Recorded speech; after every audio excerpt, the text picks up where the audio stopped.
ನನ್ನ ಮಗ 1.5 ವರ್ಷ ಬಾಟಲ್ ಫೀಡಿಂಗ್ಗೆ ತುಂಬ ಅಡಿಕ್ಟ್ ಆಗಿಬಿಟ್ಟಿದ್ದಾನೆ. ನನ್ನ ಮಗುಗೆ ಎದೆ ಹಾಲು ತುಂಬ ಕಡಿಮೆ ಇತ್ತು. ನಾನು 1 ತಿಂಗಳಿಂದಾನೇ ಮಗುಗೆ ಬಾಟಲ್ನ ಅಂತಂದರೆ ಫೀಡಿಂಗ್ ಬಾಟಲ್ನ ಅಭ್ಯಾಸ ಮಾಡಿಸಿದೆ. ಈಗಲೂ ಸಹ ಮಗು ಹಾಲು ಕುಡಿಯೋದು ಫೀಡಿಂಗ್ ಬಾಟ್ಲಲ್ಲೇ ಫಾರ್ಮುಲಾನೇ ಕುಡಿಯುತ್ತೆ. ಫೀಡಿಂಗ್ ಬಾಟಲ್ನ ಮಕ್ಕಳಿಗೆ ಕೊಡೋದ್ರಿಂದ ಏನೇನೆಲ್ಲ ಡಿಸ್ಅಡ್ವಾಂಟೇಜಸ್ ಇದೆ ಅಂತ ನೀವು ತಿಳ್ಕೊಳ್ಳೇಬೇಕು. Hi all, welcome back to my YouTube channel ನಮ್ಮ ಮಕ್ಕಳಿಗಾಗಿ ಬೈ ವೀಣಾ ಕೃಷ್ಣ.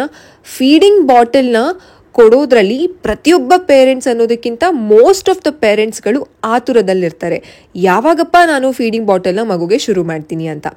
ಆದರೆ ಫೀಡಿಂಗ್ ಬಾಟಲ್ನ ಮಕ್ಕಳಿಗೆ ಕೊಡೋದಕ್ಕಿಂತ ಮುಂಚೆ ಏನೇನೆಲ್ಲ ದುಷ್ಪರಿಣಾಮಗಳು ಇದೆ ಅಂತ ತಿಳ್ಕೊಳ್ಳೋದು ತುಂಬ ಇಂಪಾರ್ಟೆಂಟ್ ಆಗುತ್ತೆ.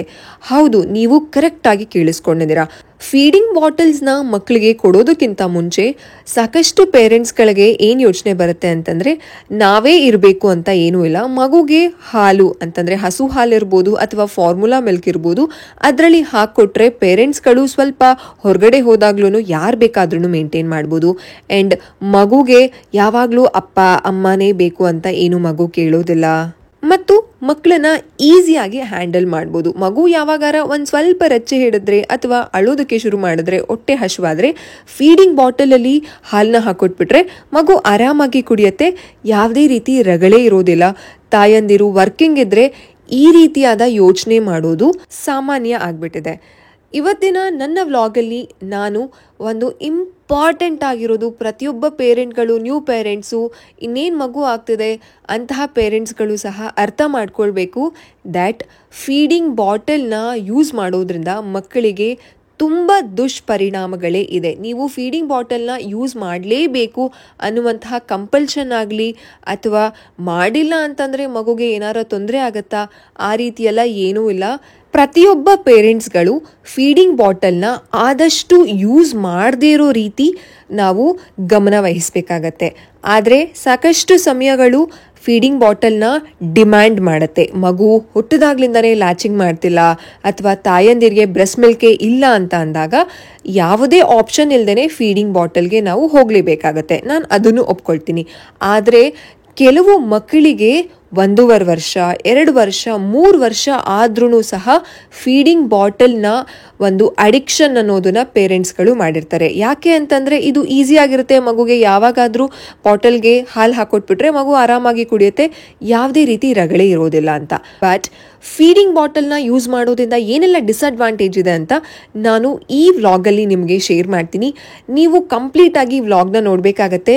ಪ್ರತಿಯೊಂದು ಮಾಹಿತಿನೂ ಡಿಸ್ಅಡ್ವಾಂಟೇಜಸ್ ಆಫ್ ಫೀಡಿಂಗ್ ಬಾಟಲ್ನ ಪ್ರತಿಯೊಬ್ಬ ಪೇರೆಂಟ್ಸ್ಗಳು ತಿಳ್ಕೊಳ್ಳೋದು ತುಂಬ ಇಂಪಾರ್ಟೆಂಟ್. ಇದರಿಂದ ನಿಮ್ಮ ಮಕ್ಕಳನ್ನು ಅಪಾಯಕಾರಿ ವಿಷಯಗಳಿಂದ ದೂರ ಇಡೋದ್ರಲ್ಲಿ ಮತ್ತು ಮಕ್ಕಳಿಗೆ ಆಗುವಂತಹ ಒಂದು ತೊಂದರೆನ ನೀವು ತಪ್ಪಿಸೋದ್ರಲ್ಲಿ ನಾಲೆಡ್ಜ್ನ ನೀವು ಪಡ್ಕೊಳ್ತೀರಾ. ಶಾಕ್ ಆಗ್ತಿದೆ ಅಲ್ಲ ಸಾಕಷ್ಟು ಪೇರೆಂಟ್ಸ್ಗಳಿಗೆ, ಏನಪ್ಪ ಇದು ಫೀಡಿಂಗ್ ಬಾಟಲ್ನ ಹಿಂದಿನ ಕಾಲದಿಂದನೂ ಕೊಡ್ತಿದ್ದಾರೆ. ಫೀಡಿಂಗ್ ಬಾಟಲ್ ಅನ್ನೋದು ಈಸಿಲಿ ಆಕ್ಸೆಸಬಲ್ ಆಗಿರುತ್ತೆ, ಮಗುಗೆ ಫೀಡಿಂಗ್ ಬಾಟಲ್ಗೆ ಹಾಲು ಹಾಕೊಟ್ರೆ ಆರಾಮಾಗಿ ಕುಡಿಯತ್ತೆ. ಏನಿದು ಇಷ್ಟೊಂದು ದುಷ್ಪರಿಣಾಮಗಳಿದೆಯಾ, ಇಷ್ಟೊಂದು ಎಫೆಕ್ಟ್ ಆಗುತ್ತಾ ಮಗುಗೆ, ಇಷ್ಟೊಂದು ಇದರಿಂದ ಒಂದು ಡಿಸ್ಅಡ್ವಾಂಟೇಜಸ್ ಇದೆಯಾ ಅಂತ ಏನು ಈ ರೀತಿ ಹೇಳ್ತಿದ್ದಾರೆ ಅಂತಂದರೆ, ಹೌದು, ನಿಜವಾಗ್ಲೂ ಫೀಡಿಂಗ್ ಬಾಟಲ್ನ ನೀವು ಹೆಚ್ಚಿಗೆ ಯೂಸ್ ಮಾಡೋದ್ರಿಂದ ತುಂಬ ಡಿಸ್ಅಡ್ವಾಂಟೇಜಸ್ ಇದೆ.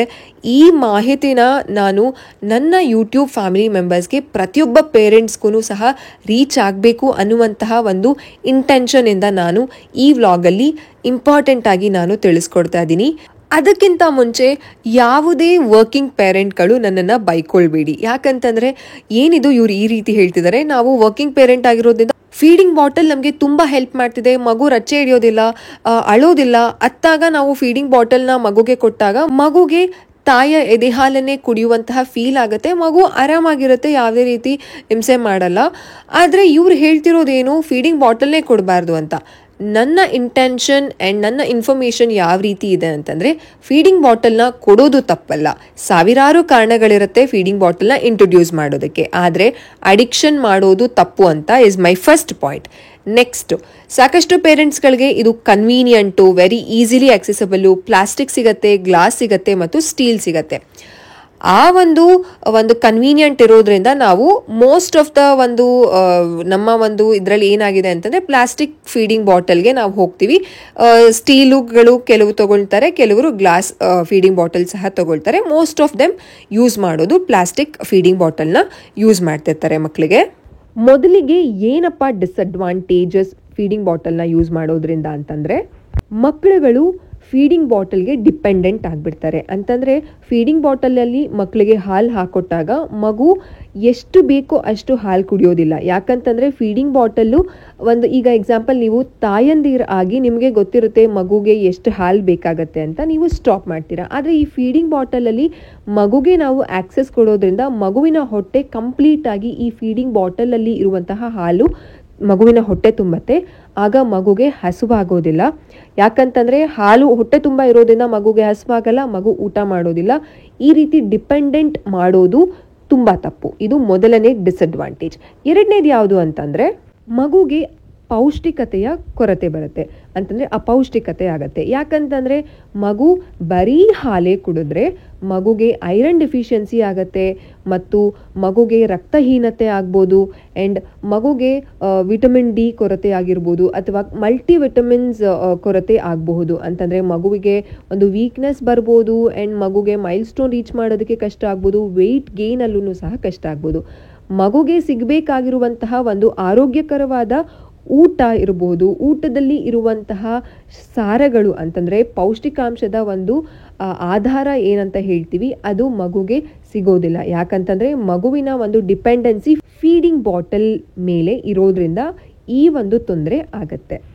ಮೂರನೇ ಒಂದು ಡಿಸ್ಅಡ್ವಾಂಟೇಜಸ್ ಯಾವುದು ಅಂತಂದರೆ, ಈ ರೀತಿ ಫೀಡಿಂಗ್ ಬಾಟಲ್ಸ್ನ ನಾವು ಮಕ್ಕಳಿಗೆ ಯೂಸ್ ಮಾಡೋದ್ರಿಂದ ಸ್ಟೆರಿಲೈಸೇಷನ್ ಅನ್ನೋದು ಈಸಿ ಅಲ್ಲ. ಖಂಡಿತವಾಗ್ಲೂ ನೀವು ಪ್ಲಾಸ್ಟಿಕ್ನ ಯೂಸ್ ಮಾಡಿ, ಗ್ಲಾಸ್ ಫೀಡಿಂಗ್ ಬಾಟಲ್ನ ಯೂಸ್ ಮಾಡಿ, ಅಥವಾ ಸ್ಟೀಲ್ ಫೀಡಿಂಗ್ ಬಾಟಲ್ನ ಯೂಸ್ ಮಾಡಿದಾಗ ಸ್ಟೆರಿಲೈಸೇಷನ್ ಅನ್ನೋದು ಖಂಡಿತವಾಗ್ಲೂ ಈಸಿ ಅಲ್ಲ. ಯಾಕಂತಂದರೆ ಸ್ಟೆರಿಲೈಸೇಷನ್ನ ಕರೆಕ್ಟಾಗಿ ಮಾಡಿಲ್ಲ ಅಂತಂದರೆ ಹಾಲಿನ ಒಂದು ಅಂಶ ಆ ಬಾಟಲಲ್ಲಿ ಉಳ್ಕೊಂಡಾಗ ಹಾಲಿನ ಸ್ಟೇನ್ ಬಾಟಲಲ್ಲೇ ಉಳಿದು ಸ್ಟೆರಿಲೈಸೇಷನ್ ಕ್ಲೀನಾಗಿ ಮಾಡಿಲ್ಲ ಅಂತಂದರೆ ಬ್ಯಾಕ್ಟೀರಿಯಾ ಫಾರ್ಮ್ ಆಗಿ ಮಕ್ಕಳಿಗೆ ವಾಮಿಟಿಂಗ್ ಆಗುತ್ತೆ, ಡಯೇರಿಯಾ ಆಗುತ್ತೆ.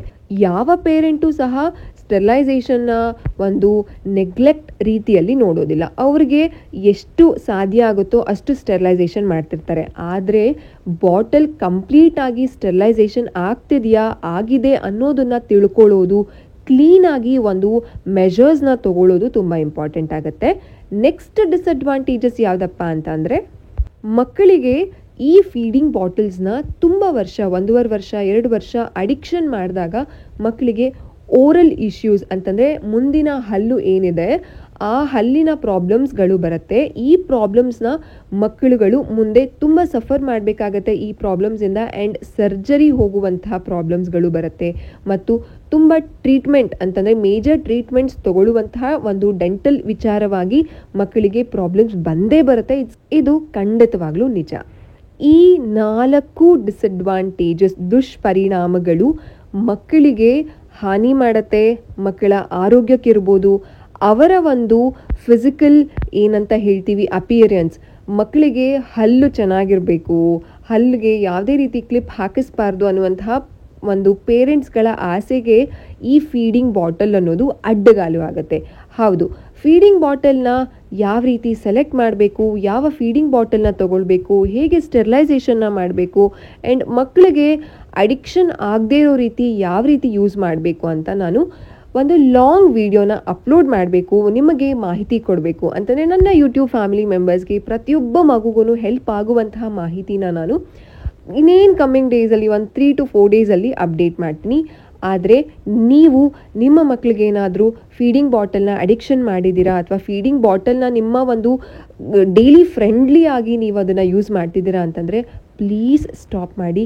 ಯಾಕಂತಂದರೆ ಇದರಿಂದ ದುಷ್ಪರಿಣಾಮಗಳೇ ಜಾಸ್ತಿ ಇದೆ. ಫೀಡಿಂಗ್ ಬಾಟಲ್ನ ನೀವು ಅವಾಯ್ಡ್ ಮಾಡಬೇಕು ಅಂತಂದರೆ ನಾನು ಸಿಂಪಲ್ಲಾಗಿ ಒಂದು ಟಿಪ್ ಹೇಳ್ತೀನಿ. ಏನಂತಂದರೆ, ನಿಮ್ಮ ಮನೆಯಲ್ಲಿ ಒಂದು ಕಿಟಕಿ ಇರುತ್ತೆ ಅಲ್ಲ, ಅಂತಂದರೆ ಎಸೆಯುವಂತಹ ಕಿಟಕಿ, ಅಂತಂದರೆ ಏನಾದರೂ ಎಸೆಯುವಂತಹ ಕಿಟಕಿ ಇದ್ದೇ ಇರುತ್ತೆ ಅಲ್ಲ, ಸೊ ಅಂತಹ ಕಿಟಕಿಗೆ ನೀವು ಆ ಒಂದು ಫೀಡಿಂಗ್ ಬಾಟಲ್ನ ಹೋಗಿ ಎಸ್ದುಬಿಡಿ. 1ನೇ ದಿನ ಮಗು ತುಂಬ ರಚ್ಚೆ ಹಿಡಿಯುತ್ತೆ ಫೀಡಿಂಗ್ ಬಾಟಲ್ ಇಲ್ಲ ಅಂತಂದರೆ, 2ನೇ ದಿನವೂ ತುಂಬ ರಚ್ಚೆ ಹಿಡಿಯುತ್ತೆ ಮಗು ಫೀಡಿಂಗ್ ಬಾಟಲ್ ಇಲ್ಲ ಅಂತ, 3ನೇ ದಿನ ಮಗು ಲೋಟದಲ್ಲೇ ಹಾಲು ಕುಡಿಯೋದಕ್ಕೆ ಶುರು ಮಾಡುತ್ತೆ. ಹೇಳೋದು ಸುಲಭ ಅಂತ ನೀವು ಹೇಳ್ಬೋದು, ಆದರೆ ಪ್ರಾಬ್ಲಮ್ನ ಫೇಸ್ ಮಾಡೋದು ಅಷ್ಟು ಸುಲಭ ಅಲ್ಲ. ನೀವು ಪ್ರಾಬ್ಲಮ್ನ ಫೇಸ್ ಮಾಡಬಾರ್ದು ಅಂತ ನಾನು ಈ ಟಿಪ್ಸ್ನ ಶೇರ್ ಮಾಡ್ತಿದ್ದೀನಿ. ಫೀಡಿಂಗ್ ಬಾಟಲ್ ಬಗ್ಗೆ ಕಂಪ್ಲೀಟಾಗಿ ಇನ್ಫಾರ್ಮೇಷನ್ ನಾನು ನೆಕ್ಸ್ಟ್ ವಿಡಿಯೋದಲ್ಲಿ ಅಪ್ಲೋಡ್ ಮಾಡ್ತೀನಿ.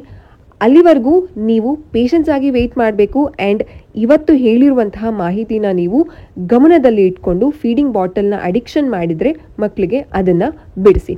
ನಮಗೆ ಫೀಡಿಂಗ್ ಬಾಟಲ್ಲು ಎಷ್ಟು ಈಸಿಯಾಗಿ ಸಿಗುತ್ತೋ, ಎಷ್ಟು ಅದು ನಮಗೆ ಕಂಫರ್ಟ್ ಅಂತ ಅನಿಸುತ್ತೋ, ಅಷ್ಟೇ ಡಿಸ್ಕಂಫರ್ಟ್ ಮಕ್ಕಳಿಗೆ ಇದೆ. ನೆಕ್ಸ್ಟ್ ವಿಡಿಯೋದಲ್ಲಿ ನಾನು ಸಿಗ್ತೀನಿ. Until then take care all of you. Love you. Bye.